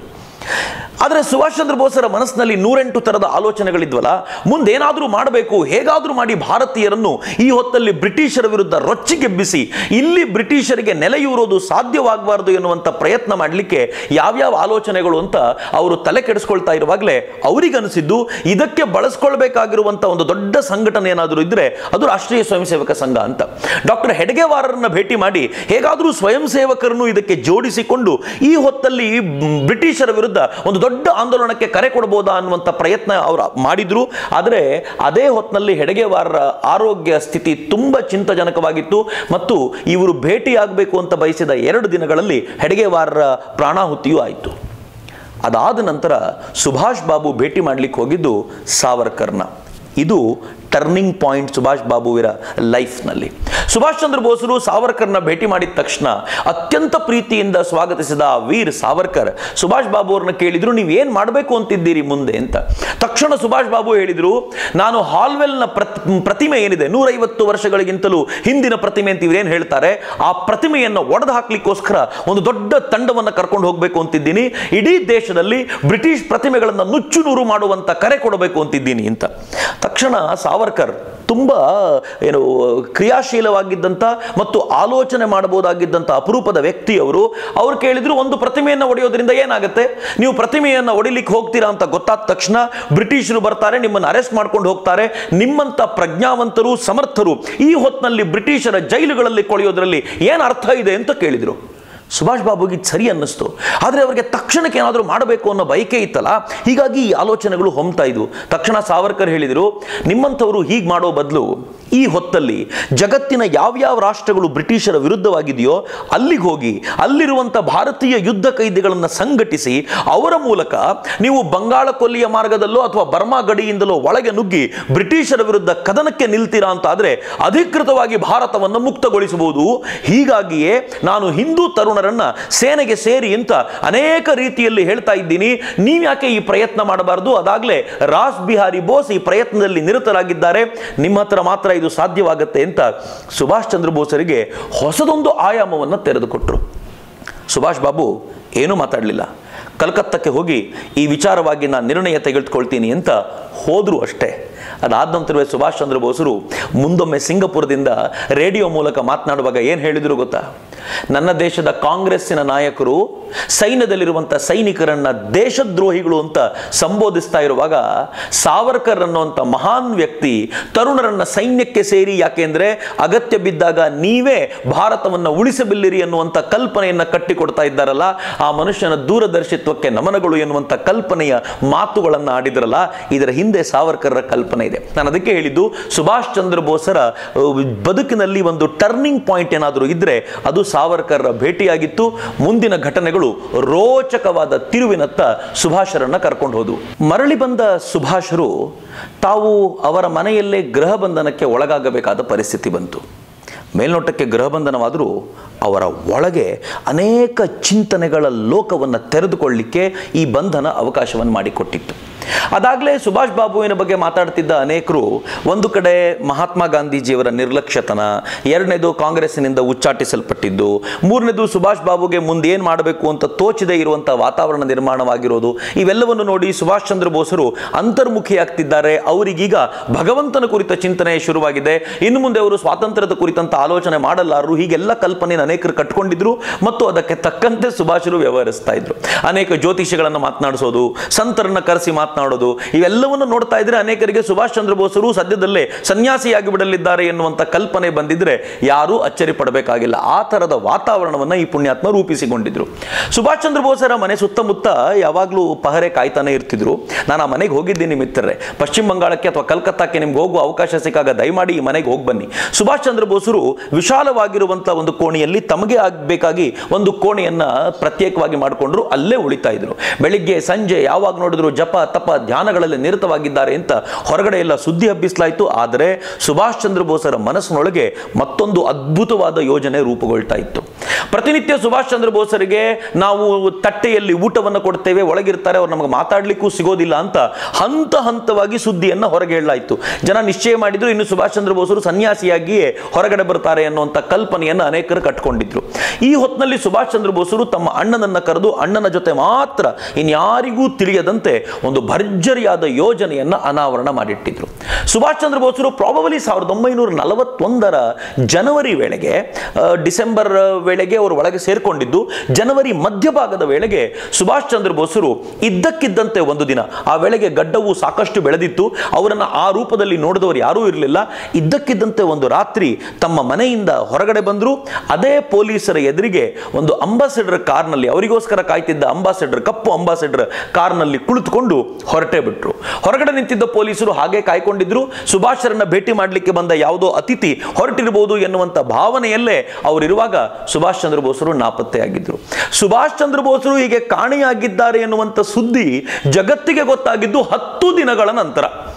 ಇದ್ದಕ್ಕಿದ್ದಂತೆ ಒಂದಿನ ಶರತ್ ಚಂದ್ರ ಬೋಸರು ಹೇಳಿದ್ರು, ನಿನ್ನೆಯಿಂದ ನಾವು ತಟ್ಟೆ ಕೊಟ್ಟಿದ್ದನ್ನ ಆತ ಊಟನೇ ಮಾಡ್ತಾ ಇಲ್ಲ, ಆತ ತಗೊಂಡಿದ್ದಾನೋ ಇಲ್ವೋ ಗೊತ್ತಾಗ್ಲಿಲ್ಲ, ಎಲ್ಲಿಗೆ ಹೋಗಿದ್ದಾನೆ, ಏನಾಗಿದೆ ಅಂತ ಗೊತ್ತಾಗ್ತಿಲ್ಲ ಎನ್ನುವಂತ ವಿಚಾರ ಹೇಳಿದಾಗ ಹೊರಗಡೆ ಇದ್ದ ಪೊಲೀಸರು ಕಕ್ಕಾಬಿಕ್ಕಿಯಾಗಿ ಓಡಿ ಬಂದು ಬಾಗಿಲನ್ನು ತೆಗೆದು ಬಡಿದು ಒಳಗೆ ನೋಡಿದ್ರೆ ಸುಭಾಷ್ ಚಂದ್ರ ಬೋಸರೇ ಇರಲಿಲ್ಲ. ಸುಭಾಷ್ ಚಂದ್ರ ಬೋಸರು ಭೂಮಿಯೊಳಗೆ ಹೂತು ಹೋಗಿದ್ದಾರೋ, ಕಾಣೆಯಾಗಿದ್ದಾರೋ ಯಾವ ಕಲ್ಪನೆಯೂ ಕೂಡ ಅವರಿಗೆ ದಕ್ಕದಾಯಿತು. ಒಟ್ಟಲ್ಲಿ ಸುಭಾಷ್ ಚಂದ್ರ ಬೋಸರು ಇದ್ದ ಜಾಗದಿಂದ ಮಾಯವಾಗಿದ್ದಾರೆ ಎನ್ನುವಂತ ಸುದ್ದಿ ಮಾತ್ರ ವ್ಯಾಪಕವಾಗಿ ಹರಡಿಕೊಳ್ತು. ಕೆಲವರು ಹೇಳಿದ್ರು ಸುಭಾಷ್ ಚಂದ್ರ ಬೋಸರು ವಿಪರೀತವಾದ ಸಾಧನೆ ಮಾಡಿದ್ರಿಂದ ಅವರಿಗೆ ಗಾಳಿಯಲ್ಲಿ ಆವಿಯಾಗುವಂತ ವಿದ್ಯೆ ಕರಗತವಾಗಿದೆ ಅಂತ. ಇನ್ನು ಕೆಲವರು ಹೇಳಿದ್ರು ಸುಭಾಷ್ ಚಂದ್ರ ಬೋಸರನ್ನ ಗುಪ್ತವಾಗಿ ತೆಗೆದುಕೊಂಡು ಹೋಗಿ ಬ್ರಿಟಿಷರು ಮರ್ಡರ್ ಮಾಡಿಬಿಟ್ಟಿದ್ದಾರೆ ಅಂತ. ಮತ್ತು ಕೆಲವರು ಸುಭಾಷ್ ಚಂದ್ರ ಬೋಸರು ವಿದೇಶಕ್ಕೆ ಹೋಗ್ತಾ ಇದ್ದಾರೆ ಎನ್ನುವಂತ ಕಲ್ಪನೆಯನ್ನು ಹರಿಬಿಟ್ರು. ಒಟ್ಟಾರೆ ಭಿನ್ನ ಭಿನ್ನ ರೀತಿಯ ಕಲ್ಪನೆಗಳು ಹರಡಿಕೊಂಡು. ಆದರೆ ಈ ವೇಳೆಗಾಗಲೇ ಸುಭಾಷ್ ಚಂದ್ರ ಬೋಸರು ಒಬ್ಬ ಇನ್ಶೂರೆನ್ಸ್ ಆಫೀಸರ್ನ ವೇಷಧಾರಿಯಾಗಿ ಅವರು ಇದಾಗಲೇ ಕಾಬೂಲ್ನತ್ತ ಹೊರಡುವಂತ ಪ್ರಯತ್ನ ಮಾಡಿಯಾಗಿತ್ತು. ಅಲ್ಲಿಂದ ಅವರು ಜಿಯಾವುದ್ದೀನ್ ಆಗಿ ರೂಪವನ್ನು ಬದಲಾಯಿಸಿಕೊಂಡ್ರು. ಅದಾದ್ಮೇಲೆ ರಹಮತುಲ್ಲಾ ಖಾನ್ ಆಗಿ ರೂಪವನ್ನು ಬದಲಾಯಿಸಿಕೊಂಡ್ರು. ಆನಂತರ ಕಾಬೂಲ್ನಲ್ಲಿ ಇಟಲಿಯ ದೂತಾವಾಸ ಕಚೇರಿಯಲ್ಲಿದ್ದಂಥ ಮಿತ್ರರೊಡನೆ ತಮ್ಮ ಹಳೆಯ ಬಾಂಧವ್ಯ ಏನಿತ್ತಲ್ಲ, ವಿದೇಶಕ್ಕೆಲ್ಲ ಹೋಗಿ ಎಸ್ಟಾಬ್ಲಿಷ್ ಮಾಡಿದ ಬಾಂಧವ್ಯದ ಆಧಾರದ ಮೇಲೆ ಅಲ್ಲಿರುವ ಮಿತ್ರರೊಡನೆ ಆರ್ಲ್ಯಾಂಡೋ ಮ್ಯಾಟ್ಸೋಟಾ ಅನ್ನೋ ಹೆಸರಲ್ಲಿ ಸುಭಾಷ್ ಬಾಬು ರಷ್ಯಾಕ್ಕೆ ಹೋಗುವಂತ ಪ್ರಯತ್ನ ಮಾಡಿದ್ರು. ಮಿತ್ರ, ಇದೊಂದು ರೋಚಕವಾದ ಕಥೆ. ಸುಭಾಷ್ ಚಂದ್ರ ಬೋಸರ ಅವತ್ತಿನ ಜೊತೆಗಾರರು ಯಾರ್ಯಾರಿದ್ರೋ ಅವರ ಆಧಾರದ ಮೇಲೆ, ಅವರ ಹೇಳಿಕೆಗಳ ಆಧಾರದ ಮೇಲೆ ಸುಭಾಷ್ ಚಂದ್ರ ಬೋಸರ ಪ್ರತಿಯೊಂದು ಚಲನವಲನವನ್ನು ಇವತ್ತಿನ ದಿನ ಡಿಕೋಡ್ ಮಾಡಲಾಗಿದೆ. ಅವರು ಎಲ್ಲಿದ್ರು, ಹೇಗೋದ್ರು ಎಲ್ಲವನ್ನು. ಅದೊಂದು ಅದ್ಭುತವಾದ ಕಥೆಯೇ ಅದು. ಸುಭಾಷ್ ಚಂದ್ರ ಬೋಸರು ಅಲ್ಲಿಂದ ರಷ್ಯಾಕ್ಕೆ ಹೋದ್ರು. ರಷ್ಯಾದಿಂದ ಅವರು ಜರ್ಮನಿಗೆ ಹೋಗಬೇಕು ಅಂತ ನಿಶ್ಚಯ ಮಾಡಿದ್ರು. ಯಾಕೆಂದ್ರೆ ಅವತ್ತಿನ ದಿನಗಳಲ್ಲಿ ಜರ್ಮನಿ ಬ್ರಿಟಿಷರ ಬದ್ಧ ವೈರಿಯಾಗಿದ್ದರಿಂದ ಜರ್ಮನಿಯ ಸಪೋರ್ಟ್ ಸಿಕ್ಕಿದ್ರೆ ತಾವು ಬ್ರಿಟಿಷರ ವಿರುದ್ಧ ಹೋರಾಟ ಮಾಡಲಿಕ್ಕೆ ಅನುಕೂಲ ಆಗುತ್ತೆ ಎನ್ನುವ ಕಲ್ಪನೆಯಿಂದ ಜರ್ಮನಿಯ ಬರ್ಲಿನ್ಗೆ ಹೋಗಿ ಸುಭಾಷ್ ಚಂದ್ರ ಬೋಸರು ಸೆಟ್ಲ್ ಆದ್ರು. ಬರ್ಲಿನ್ಗೆ ಹೋದ ತಕ್ಷಣ ಸುಭಾಷ್ ಚಂದ್ರ ಬೋಸರು ಹೇಳಿದ್ರು, ನನಗೊಂದು ಫ್ರೀ ಇಂಡಿಯಾ ಸೆಂಟರ್, ಒಂದು ಆಫೀಸ್ ಮಾಡಲಿಕ್ಕೆ ಜಾಗ ಮಾಡಿಕೊಡಿ. ನಿಮ್ಮ ಬರ್ಲಿನ್ ರೇಡಿಯೋ ಏನಿದೆ ಅಲ್ಲಿ ಪ್ರತಿನಿತ್ಯ ನಮ್ಮ ಮಾತಿಗೋಸ್ಕರ, ಭಾರತದ ಮಾತಿಗೋಸ್ಕರ ಅವಕಾಶ ಮಾಡಿಕೊಡಿ ಅಂತ ಕೇಳಿದ್ರು.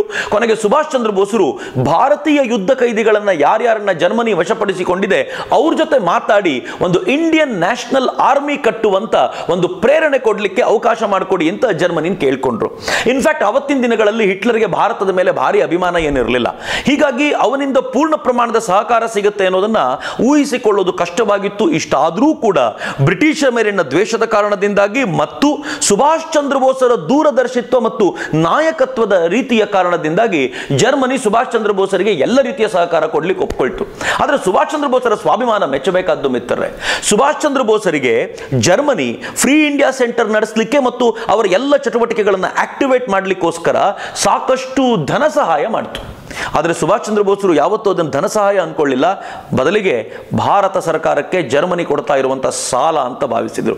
ಬಹಳ ಜನರಿಗೆ ಗೊತ್ತಿಲ್ಲದ ಸಂಗತಿ ಏನು ಗೊತ್ತೇನು, ಸುಮಾರು 2 ವರ್ಷಗಳ ನಂತರ ಏಷ್ಯಾದಲ್ಲಿ ಸುಭಾಷ್ ಚಂದ್ರ ಬೋಸರ ಚಟುವಟಿಕೆ ತೀವ್ರವಾದ ನಂತರ ಏಷ್ಯಾದ ಜನ ಏನು ಹಣವನ್ನು ಕೊಟ್ಟರೋ ಆ ಹಣದಲ್ಲಿ ಈ ಸಾಲವನ್ನು ತೀರಿಸಿ ಸುಭಾಷ್ ಚಂದ್ರ ಬೋಸರು ಭಾರತದ ಘನತೆ, ಗೌರವವನ್ನು, ಸ್ವಾಭಿಮಾನವನ್ನು ಉಳಿಸಿದ್ರು. ಅದು ಸುಭಾಷ್ ಚಂದ್ರ ಬೋಸರ ನಾಯಕತ್ವ.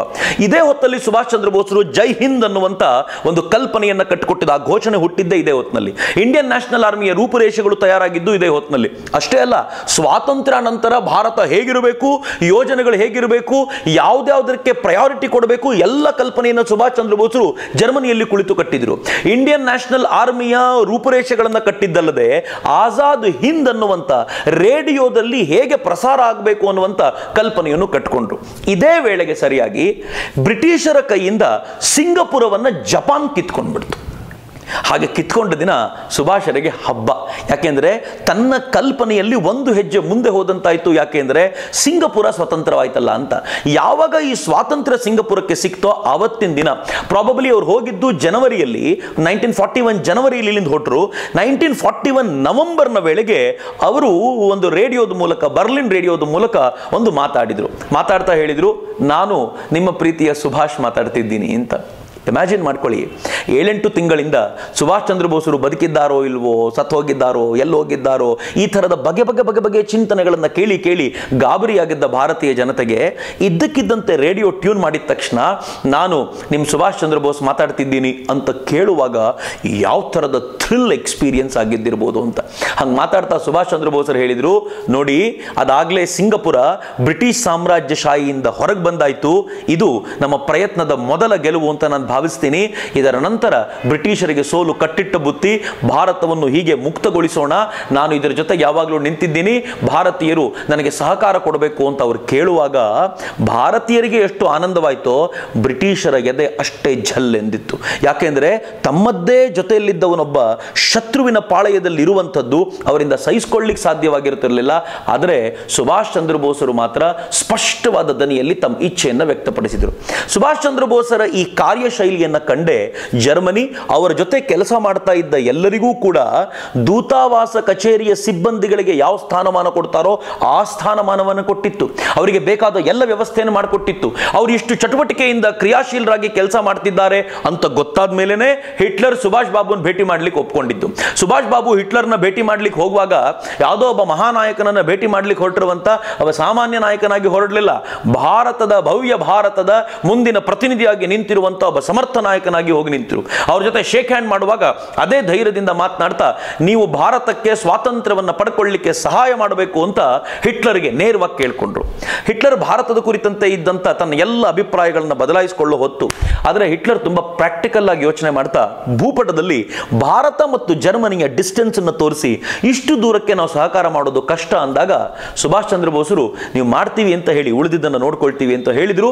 ಅಷ್ಟರ ಮಟ್ಟಿಗೆ ಭರವಸೆಯನ್ನಂತೂ ಹಿಟ್ಲರ್ ಕೊಟ್ಟ. ಹಿಟ್ಲರಿಂದ ಆಮೇಲೆ ತುಂಬಾ ಲಾಭ ಆಗಲಿಲ್ಲ. ಆದರೆ ಹಿಟ್ಲರ್ ಜೊತೆ ಭೇಟಿಯಾಯಿತು ಎನ್ನುವ ಕಾರಣಕ್ಕೇನೆ ಇಡೀ ಜರ್ಮನಿಯ ಅಧಿಕಾರಿಗಳು ಸುಭಾಷ್ ಬಾಬು ಕೇಳಿದ್ದನ್ನ ಮಾಡ್ಲಿಕ್ಕೆ ತಯಾರಾಗ್ಬಿಟ್ಟಲ್ಲ, ಇದು ಸುಭಾಷ್ ಬಾಬು ಅವರ ಗೆಲುವಾಗಿತ್ತು. ಆದರೆ ಬಹಳ ದಿನಗಳ ಕಾಲ ಜರ್ಮನಿಯಲ್ಲಿರೋದು ತನ್ನ ಕೆಲಸಕ್ಕೆ ವಿಶೇಷವಾದ ಲಾಭವಾಗಲಾರದು ಅಂತ ಅರಿತುಕೊಂಡ ಸುಭಾಷ್ ಚಂದ್ರ ಬೋಸರು ಕೊನೆಗೂ ಏಷ್ಯಾದ ದಿಕ್ಕಿಗೆ ಹೊರಡಬೇಕು, ಅಲ್ಲೇ ತನ್ನ ಸೇನೆಯನ್ನು ಕಟ್ಟಬೇಕು ಅಂತ ನಿಶ್ಚಯ ಮಾಡಿದರು. ಪ್ರಾಬಬ್ಲಿ ಒಂದು ಹಂತಕ್ಕೆ ನೋಡೋದಾದ್ರೆ ಸುಭಾಷ್ ಚಂದ್ರ ಬೋಸರು ಜರ್ಮನಿ ಸ್ವಲ್ಪ ಬೇಗ ಬಿಟ್ಟಿದ್ದಿದ್ರೆ ಇಂಡಿಯನ್ ನ್ಯಾಷನಲ್ ಆರ್ಮಿಯನ್ನು ಸಮರ್ಥವಾಗಿ ಕಟ್ಟಲಿಕ್ಕೆ ಸ್ವಲ್ಪ ಸಮಯ ಸಿಕ್ಕಿರ್ತಿತ್ತು. ಅವರು ಜರ್ಮನಿಯಲ್ಲಿ ಹಿಟ್ಲರ್ನ ಭೇಟಿ ಮಾಡಬೇಕು ಎನ್ನುವಂತ ಪ್ರಯತ್ನ ಮಾಡಿ ಕಾದಿದ್ದು ಒಂದು ಹಂತದಲ್ಲಿ ನೋಡೋದಾದ್ರೆ ಸಮಯ ವ್ಯರ್ಥ ಮಾಡಿತು ಅಂತ ಅನಿಸಿದ್ರು. ಎರಡನೇ ದಿಕ್ಕಲ್ಲಿ ನೋಡೋದಾದ್ರೆ ಹಿಟ್ಲರ್ನ ಭೇಟಿಯಾಗಿದೆ ಎನ್ನುವ ಕಾರಣಕ್ಕೋಸ್ಕರ ಜಪಾನ್ ಕೂಡ ಸುಭಾಷ್ ಚಂದ್ರ ಬೋಸರಿಗೆ ವಿಶೇಷವಾದ ಆತಿಥ್ಯವನ್ನು ಕೊಡಲಿಕ್ಕೆ ಸಿದ್ಧವಾಗಿತ್ತು. ಒಂದು ಕಡೆ ಜಪಾನ್ನ ಸಬ್ಮೆರಿನ್ನಲ್ಲಿ, ಜರ್ಮನಿಯ ಸಬ್ಮೆರಿನ್ನಲ್ಲಿ ಸುಭಾಷ್ ಬೋಸರು ಕೂತಿದ್ದಾರೆ.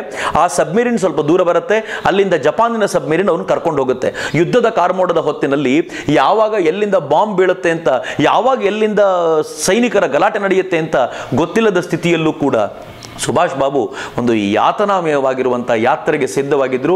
ಆ ಯಾತ್ರೆಯ ಮೂಲಕ ಸುಭಾಷ್ ಬಾಬು ಜಪಾನ್ನಿಗೆ ಬಂದು ಸೇರಿಕೊಂಡ್ರು. ಆ ವೇಳೆಗಾಗಲೇ ಫ್ರೀ ಇಂಡಿಯಾ ಸೆಂಟರ್ ಇಡೀ ಜಗತ್ತಿನಾದ್ಯಂತ ಒಂದು ಸಂಚಲನವನ್ನುಂಟು ಮಾಡಿತ್ತು. ಆ ಫ್ರೀ ಇಂಡಿಯಾ ಸೆಂಟರ್ನ ಪ್ರತಿನಿಧಿಯಾಗಿ ಸುಭಾಷ್ ಚಂದ್ರ ಬೋಸರು ಈಗ ಜಪಾನ್ಗೆ ಬಂದಿದ್ರು. ಜಪಾನಿನ ಪ್ರಧಾನಿ ಟೋಜೋಗೆ ಸುಭಾಷ್ ಚಂದ್ರ ಬೋಸರ ಮೇಲೆ ವಿಶೇಷವಾದ ಪ್ರೀತಿ, ಅಭಿಮಾನ. ಅದು ಯಾಕೆ ಅಂತ ಗೊತ್ತಿರಲಿಲ್ಲ. ಸುಭಾಷ್ ಚಂದ್ರ ಬೋಸರು ಜಪಾನಿಗೆ ಹೋದ ತಕ್ಷಣ ಅವರಿಗೆ ಸಿಕ್ಕಂಥ ಗೌರವ ಅಭೂತಪೂರ್ವವಾಗಿತ್ತು. ಸುಭಾಷ್ ಚಂದ್ರ ಬೋಸರು ಜಪಾನ್ ಭಾರತೀಯ ಯುದ್ಧ ಕೈದಿಗಳನ್ನು ಯಾರನ್ನ ತನ್ನ ವಶದಲ್ಲಿಟ್ಟುಕೊಂಡಿತ್ತೋ ಅವರಿಗೆ ಪ್ರೇರೇಪಣೆ ಕೊಟ್ಟು ಅವ್ರ ಮೂಲಕ ಇಂಡಿಯನ್ ನ್ಯಾಷನಲ್ ಆರ್ಮಿಯನ್ನು ಕಟ್ಟಬೇಕು ಎನ್ನುವಂಥ ತಮ್ಮ ಪ್ರಯತ್ನವನ್ನು ಶುರು ಮಾಡಿದರು. ಅದಾಗಲೇ ಅಲ್ಲಿದ್ದ ರಾಸ್ ಬಿಹಾರಿ ಬೋಸರಿಗೆ ತಾವು ಕಟ್ಟಿದ್ದಂಥ ಸೇನೆಯನ್ನು ಸುಭಾಷರಿಗೆ ಕೊಡಬೇಕು ಅಂತ ಬಯಕೆ ಇತ್ತಾದರೂ ಒಮ್ಮೆ ಮಾತಾಡಬೇಕು ಅವ್ರ ಜೊತೆ ಎನ್ನುವಂಥ ಇಚ್ಛೆಯೂ ಇತ್ತು. ಬೋಸರಿಬ್ಬರು ಜೊತೆಯಲ್ಲಿ ಸೇರಿಕೊಂಡು ಮಾತನಾಡಿದ ನಂತರ ಹೊರಗೆ ಬಂದಂಥ ಮಾತು ಮುಗಿಸಿ ಹೊರಗೆ ಬಂದಂಥ ರಾಸ್ ಬಿಹಾರಿ ಬೋಸ್ ಹೇಳಿದರಂತೆ, ಈಗ ನನ್ನ ಮನಸ್ಸು ನಿರಾಳವಾಗಿದೆ, ಸಮರ್ಥನೊಬ್ಬನ ಕೈಯಲ್ಲಿ ಈ ಸೇನೆಯ ಹಿಡಿತವನ್ನು ನಾನು ಕೊಡ್ಲಿಕ್ಕೆ ಸಾಧ್ಯವಾಗಿದೆ ಅಂತ ಹೇಳಿದರು. ನನಗೆ ಅನೇಕ ಬಾರಿ ರಾಸ್ ಬಿಹಾರಿ ಬೋಸನ್ನು ಕಂಡಾಗಲೂ ಗೌರವ ಉಕ್ಕತ್ತೆ. ಯಾಕೆ ಗೊತ್ತೇನು? ದಶಕಗಳಷ್ಟು ದೀರ್ಘಕಾಲ ಒಂದು ಸೇನೆಯನ್ನು ಕಟ್ಟಲಿಕ್ಕೋಸ್ಕರ ಪ್ರಯತ್ನ ಪಟ್ಟಂಥ ರಾಸ್ ಬಿಹಾರಿ ಬೋಸ್ ಇನ್ನು ಕೊನೆ ಹಂತ ಯುದ್ಧದ ಹೊತ್ತಿನಲ್ಲಿ ಆ ಸೇನೆಯ ಅಷ್ಟೂ ನೇತೃತ್ವವನ್ನು ತೆಗೆದು ಸುಭಾಷ್ ಚಂದ್ರ ಬೋಸರ ಕೈ ಕೊಟ್ಟುಬಿಡ್ತಾರೆ ಅಂತಂದರೆ ಅವರ ನಿಸ್ವಾರ್ಥ, ಅವರ ತ್ಯಾಗ ಎಷ್ಟು ದೊಡ್ಡದಿರ್ಬೋದು ಅಂತ ಅನೇಕ ಬಾರಿ ಯೋಚನೆ ಮಾಡಬೇಕು ಅನ್ಸುತ್ತೆ. ಆದರೆ ಸುಭಾಷ್ ಚಂದ್ರ ಬೋಸರಂಥ ಸಮರ್ಥ ನಾಯಕ ಸಿಗೋದಾದರೆ ಯಾರಿಗೆ ತಾನೇ ಸಂತೋಷ ಆಗೋದಿಲ್ಲ ಹೇಳಿ. ಹಾಗೆ ರಾಸ್ ಬಿಹಾರಿ ಬೋಸ್ ತಾವು ಕಟ್ಟಿದ್ದ ಸೇನೆಯ ಅಷ್ಟು ನೇತೃತ್ವವನ್ನು ಸುಭಾಷರಿಗೆ ಕೊಟ್ಟರು. ಹೀಗಾಗಿ ಜಪಾನ್ನಲ್ಲಿ ಸುಭಾಷರ ಬಗ್ಗೆ ಅಪಾರವಾದ ಗೌರವ ಮೂಡಿತ್ತು. ಸುಭಾಷ್ ಚಂದ್ರ ಬೋಸರು ಟೋಜೋರ್ ಜೊತೆಗೆ ಮಾತಾಡ್ತಾ ಈ ಹಿಂದೆ ಬರ್ಲಿನ್ನಲ್ಲಿದ್ದಾಗ ಸ್ವತಂತ್ರ ಭಾರತದ ಒಂದು ಹಂಗಾಮಿ ಸರ್ಕಾರವನ್ನು ಸ್ಥಾಪಿಸಬೇಕು ಎನ್ನುವಂಥ ಕಲ್ಪನೆಯನ್ನು ತಾವು ಕಟ್ಟಿಕೊಂಡಿದ್ದು, ಅದಕ್ಕೆ ತಮ್ಮ ಬೆಂಬಲ ಕೊಡಬೇಕು ಎನ್ನುವುದನ್ನ ಅವ್ರ ಜೊತೆಗೆ ವಿಚಾರ ಹಂಚಿಕೊಂಡ್ರು. ಟೋಜೋ ಸಂತೋಷವಾಗಿ ಒಪ್ಕೊಂಡ್ರು. ಆದರೆ ಸುಭಾಷ್ ಚಂದ್ರ ಬೋಸರಿಗೆ ಈ ಹಂಗಾಮಿ ಸರ್ಕಾರವನ್ನ, ಅಂದರೆ ಭಾರತದ ಮೊದಲ ಸರ್ಕಾರವನ್ನ, ಸ್ವಾತಂತ್ರ್ಯ ಪೂರ್ವಕ್ಕೂ ರಚನೆಯಾಗಬೇಕಾಗಿದ್ದ ಈ ಮೊದಲ ಸರ್ಕಾರವನ್ನ ಭಾರತದ ಗಡಿಗೆ ಹೊಂದಿಕೆಯಾಗಿದ್ದಂಥ ಬರ್ಮಾದಲ್ಲಿ ಸ್ಥಾಪಿಸಬೇಕು ಅಂತಿತ್ತು. ಆದರೆ ಬರ್ಮಾ ಸರ್ಕಾರ ಇದಕ್ಕೆ ಒಪ್ಕೊಳ್ಳಿಲ್ಲ ಅನ್ನೋ ಕಾರಣಕ್ಕೋಸ್ಕರ ಜಪಾನ್ ವಶಪಡಿಸಿಕೊಂಡಿದ್ದಂಥ ಸಿಂಗಪುರದಲ್ಲಿ ಅದನ್ನು ಸ್ಥಾಪಿಸಬೇಕು ಅಂತ ನಿಶ್ಚಯ ಮಾಡಿದ್ರು ಸುಭಾಷರು. ಜಪಾನ್ ಪೂರ್ಣ ಪ್ರಮಾಣದಲ್ಲಿ ಬೆಂಬಲ ಕೊಡ್ತು. ಹೇಳ್ತೀನಲ್ಲ, ಟೋಜೋ ಸುಭಾಷ್ ಚಂದ್ರ ಬೋಸರು ಏನ್ ಕೇಳಿದ್ರು ಮಾಡಲಿಕ್ಕೆ ಸಿದ್ಧವಿದ್ರು ಎನ್ನುವ ರೀತಿಯಲ್ಲಿ ಉತ್ಸಾಹದಿಂದ ಅವ್ರ ಜೊತೆ ಸೇರಿಕೊಂಡ್ರು. 40 ದಿನಗಳ ಕಾಲ ಜಪಾನ್ನಲ್ಲಿದ್ದ ಸುಭಾಷ್ ಬಾಬು ಆನಂತರ ಅಲ್ಲಿಂದ ಅವರು ಸಿಂಗಪುರಕ್ಕೆ ಹೋದರು. ಸಿಂಗಪುರದಲ್ಲಿ ಈ ಹಂಗಾಮಿ ಸರ್ಕಾರದ ಆರ್ಜಿ ಹುಕೂಮತೆ ಆಜಾದ್ ಹಿಂದ್ ಎನ್ನುವಂಥ ಈ ಸರ್ಕಾರ ಏನಿದೆ, ಈ ಸರ್ಕಾರದ ಮೊದಲ ದಿನ ಅಥವಾ ಉದ್ಘಾಟನೆ ಅಂತ ನೀವೇನು ಕರಿಬೋದು, ಆ ಕಾರ್ಯಕ್ರಮಕ್ಕೆ ಸಿದ್ಧತೆ ನಡೆಸಿದರು. ಸಿಂಗಾಪುರದ ಕ್ಯಾಥೆ ಅನ್ನುವಂಥ ಸಿನಿಮಾ ಥಿಯೇಟರ್ನಲ್ಲಿ ಈ ಕಾರ್ಯಕ್ರಮ ಆಯೋಜನೆಯಾಗಿತ್ತು. ಮಿತ್ರರೆ, ಕಾಟಾಚಾರದ ಕಾರ್ಯಕ್ರಮ ಏನಾಗಿರಲಿಲ್ಲ. ಕಾರ್ಯಕ್ರಮ ಹೇಗಿತ್ತು ಅಂತಂದರೆ, ಭಾರತದ ಧ್ವಜ, ಆಜಾದ್ ಹಿಂದ್ ಸೇನೆಯನ್ನು ಕಟ್ಟುವಾಗ ಅದಕ್ಕೊಂದು ಧ್ವಜ ರೂಪಿಸಿಕೊಂಡಿದ್ರಲ್ಲ ಬರ್ಲಿನಲ್ಲಿದ್ದಾಗಲೇ, ಆ ಧ್ವಜ ಹೇಗಿತ್ತು ಅಂದರೆ ಇವತ್ತಿನ ತ್ರಿವರ್ಣವೇ, ಆದರೆ ಮಧ್ಯ ಚಕ್ರ ಇರಲಿಲ್ಲ, ಹಾರುವ ಹುಲಿ ಇತ್ತು. ಭಾರತದ ಕಲ್ಪನೆಯನ್ನು ಕಟ್ಟಿಕೊಂಡಿದ್ದರು ಸುಭಾಷ್ ಚಂದ್ರ ಬೋಸರು. ಆ ಧ್ವಜದ ಮುಂದೆ ಸುಭಾಷ್ ಚಂದ್ರ ಬೋಸರು ನಿಂತಿದ್ರು. ಅವರ ಪಕ್ಕದಲ್ಲಿ ಅವರ ಇಡೀ ಸರ್ಕಾರದ ಮಂತ್ರಿಗಳು ನಿಂತುಕೊಂಡಿದ್ರು, ಪ್ರಮಾಣ ವಚನ ಸ್ವೀಕಾರ ಮಾಡಲಿಕ್ಕೆ ಸಿದ್ಧರಾಗಿ. ಸುಭಾಷ್ ಚಂದ್ರ ಬೋಸರ ಆಚೀಚೆ ಅಂಗರಕ್ಷಕರು ನಿಂತಿದ್ರು. ಏನ್ ಎಲ್ಲ ಕಡೆ ಘೋಷಣಾ ಫಲಕಗಳು. ಯಾವ ತರದ ಅದ್ದೂರಿ ಕಾರ್ಯಕ್ರಮ ಅಂತಂದ್ರೆ, ಭಾರತ ಸರ್ಕಾರ ಒಂದು ಉದ್ಘಾಟನೆ ಆಗಬೇಕಾದಾಗ ಮೊದಲನೇ ಬಾರಿ ಪ್ರಮಾಣ ವಚನ ಸ್ವೀಕರಿಸುವಂತ ಈ ಕಾರ್ಯಕ್ರಮವನ್ನ ಅಷ್ಟೇ ಸುಂದರವಾಗಿ ಸುಭಾಷ್ ಚಂದ್ರ ಬೋಸರು ರೂಪಿಸಿಕೊಂಡ್ರು. ಆ ಸರ್ಕಾರ ರಚನೆಯಾಗಿದ್ದು ಅಕ್ಟೋಬರ್ 21, 1943ಕ್ಕೆ. ಅದಕ್ಕೆ 75ನೇ ವರ್ಷ ಕಂಪ್ಲೀಟ್ ಆಯಿತು ಅಂತ ಮೊನ್ನೆ ನರೇಂದ್ರ ಮೋದಿ ಅವರು ಅದೇ ದಿನ ತಿರಂಗಾನ ಕೆಂಪುಕೋಟೆಯಲ್ಲಿ ಹಾರಿಸಿದ್ದ. ಅಷ್ಟೇ ಅಲ್ಲ, ಯಾರು INA ಸದಸ್ಯರಾಗಿದ್ದರೋ ಅವರನ್ನೂ ಕರ್ಕೊಂಡು ಬಂದು ವೇದಿಕೆ ಮೇಲೆ ಕೂರಿಸಿ ಸನ್ಮಾನ ಮಾಡಿಸಿದ್ರು. ಅಷ್ಟೇ ಅಲ್ಲ, ಸುಭಾಷ್ ಚಂದ್ರ ಬೋಸರು INA ಟೋಪಿ ಅಂತ ಯಾವ್ದು ಹೇಳ್ತಿದ್ರು, ಆ ಟೋಪಿಯನ್ನ ಸ್ವತಃ ಈ ದೇಶದ ಪ್ರಧಾನಮಂತ್ರಿ ನರೇಂದ್ರ ಮೋದಿ ಅವರು ಹಾಕ್ಕೊಂಡ್ರು. ಅವರು ಅನುಭವಿಸಿದ ಆ ಆನಂದ ಇತ್ತಲ್ಲ, ಅದು ಊಹಿಸಲಿಕ್ಕೆ ಅಸಾಧ್ಯ ಅಂತ. ಮಿತ್ರ, ಭಾರತದ ಮೊದಲ ಸರ್ಕಾರ ಹೀಗೆ ಅವತ್ತು ಸಿಂಗಾಪುರದಲ್ಲಿ ರಚನೆಯಾಯಿತು. ಅದು ರಚನೆಯಾದ ಮರುದಿನವೇ ಸುಭಾಷ್ ಚಂದ್ರ ಬೋಸರು ಕೈಗೊಂಡ ಮೊದಲನೇ ನಿರ್ಣಯ ಏನು ಗೊತ್ತೇನು? ಭಾರತ ಸರ್ಕಾರ ಬ್ರಿಟನ್ ಮತ್ತು ಅಮೆರಿಕಾದ ಮೇಲೆ ಯುದ್ಧವನ್ನು ಘೋಷಿಸುತ್ತದೆ ಅಂತಂದ್ರು. ಏನ್ ಚೆನ್ನಾಗಿದೆ ರೀ, ಕೇಳಲಿಕ್ಕೆ ಬಹಳ ಸಂತೋಷ ಅನ್ಸುತ್ತೆ. ಇಲ್ಲಿ ಮಹಾತ್ಮ ಗಾಂಧೀಜಿಯವರು ನಾವು ಬ್ರಿಟಿಷರ ಅಡಿಯಾಳಾಗಿ ನಿಂತುಕೊಂಡು ಬ್ರಿಟಿಷರು ಹೇಳಿದಂತೆ ಕೇಳಬೇಕು ನಮ್ಮ ಸೈನಿಕರು ಅಂತ, ಸೈನಿಕರನ್ನ ಬ್ರಿಟಿಷರ ಅಡಿಯಾಳಾಗಿ ಮಾಡಬೇಕಾದರೆ ಅಲ್ಲಿ ನಿಂತುಕೊಂಡು ಸಿಂಗಪುರದಲ್ಲಿ ನಿಂತು ಈ ದೇಶದ ಮೊದಲ ಪ್ರಧಾನಿಯಾಗಿ ಸುಭಾಷ್ ಚಂದ್ರ ಬೋಸರು ಹೇಳಿದರು, ಯಾರು ನನ್ನ ದೇಶಕ್ಕೆ ಅವಮಾನ ಮಾಡ್ತಾರೋ ಅವರನ್ನ ಯುದ್ಧದಲ್ಲಿ ಸೋಲಿಸುವುದು ನಮ್ಮ ಹೊಣೆ ಎನ್ನುವುದನ್ನ ಅತ್ಯಂತ ಸ್ಪಷ್ಟ ಸಂದೇಶವಾಗಿ ಸಾರಿದರು.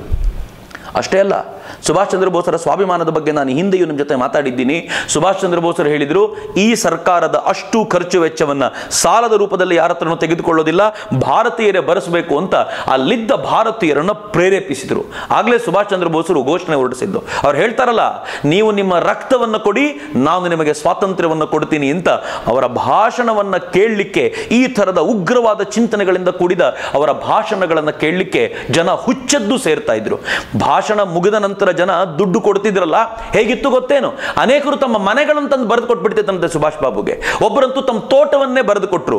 ಒಂದು ಹೆಣ್ಣು ಮಗು ತನ್ನ ಮೈ ಮೇಲಿದ್ದ ಅಷ್ಟು ಒಡವೆ ಅಂತಂದು ಸುಭಾಷರ ಎದುರಿಗೆ ಸುರಿದು ಬಿಟ್ಲಂತೆ. ನನ್ನ ಭಾರತದ ಸ್ವಾತಂತ್ರ್ಯವನ್ನ ನಿನ್ನ ಕಣ್ಣುಗಳಲ್ಲಿ ನೋಡ್ತಾ ಇದ್ದೀನಿ, ನೀನು ಭಾರತವನ್ನ ಕಾಪಾಡ್ತೀಯ ಅನ್ನೋ ವಿಶ್ವಾಸ ನನಗಿದೆ ಅಂತ.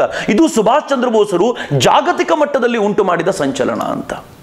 ಇದರ ಪರಿಣಾಮ ಹೇಗಾಯಿತು ಅಂತಂದರೆ, ಭಾರತೀಯ ಸೇನೆಗೆ ಸೇರ್ಲಿಕ್ಕೋಸ್ಕರ ಧಾವಿಸಿ ಮುಂದೆ ಬಂದರೆ ಅಷ್ಟೇ ಅಲ್ಲದೆ, ಸುಭಾಷ್ ಚಂದ್ರ ಬೋಸರ ಜೊತೆಗೆ ಸೇರಿದರೆ ನನ್ನ ಭಾರತಕ್ಕೆ ಸ್ವಾತಂತ್ರ್ಯ ತರೋದು ಸಾಧ್ಯ, ಮತ್ತು ಇದು ದೇಶದೊಂದಿಗೆ ನಮಕ್ ಹರಾಮಿ ಅಲ್ಲ, ದೇಶಭಕ್ತಿ ತೋರಿಸಿದಂತಾಗುತ್ತೆ ಅನ್ನೋದನ್ನು ಈ ದೇಶದ ಸೈನಿಕರು ಒಪ್ಕೊಂಡ್ಬಿಟ್ರು.